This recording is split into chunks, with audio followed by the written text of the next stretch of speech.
Bir adamı, birden bir adamı, Bacan milyon adama, ak koyunlu bir adamı. Bu ak koyunlar şerefine bir kardeşim Murat, Ağa oğlunu parça şehrinde okuyacaktı. Bütün günahlar şerefine, özü vazifini seçerdik. Sevgili ve aziz ve muhterem konuklar, hoş geldiniz, sefalar getiripsiz. Tabii bir gün 8. ayın 6'sı toplandık burada ve bu şerefı kabul ettik, davatı kabul ettik canı gönülden. Aziz kardeşim Haydar Bozkurt'un altın kapısı suretiyle onu ve eşini canı gönülden toplanıp Allah yollarını açık etsin, Allah mesut etsin.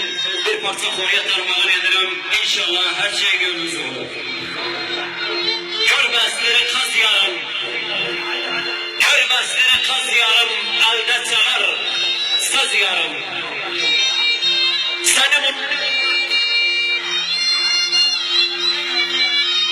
Görmezleri kaz yarım, elde çalar saz yarım.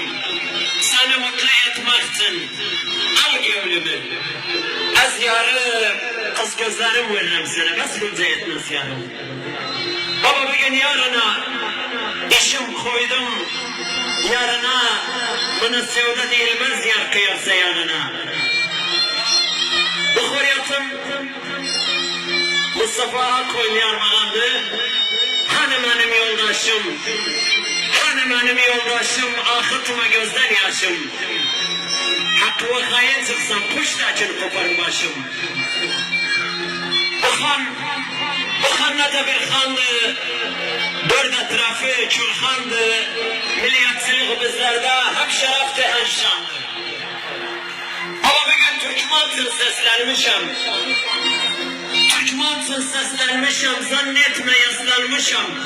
Top tüfekten korkmam, Bozkurt'tan beslenmişim. Ama bugün Türk eşisin, Türk oğlu, Türk eşisin. Baba bugün Türk eşisin, Türk oğlu, Türk eşisin. Milliyetçilik düşünsen ya da sal Türk eşisin. Bak bu kurtlar öz kurtlar. Bak bu kurtlar öz kurtlar, ciğerleri köz kurtlar. Bu yoldan, bu davadan vazgeçmelik söz kurtlar, Türkmen feryadına yetişiriz kurtlar.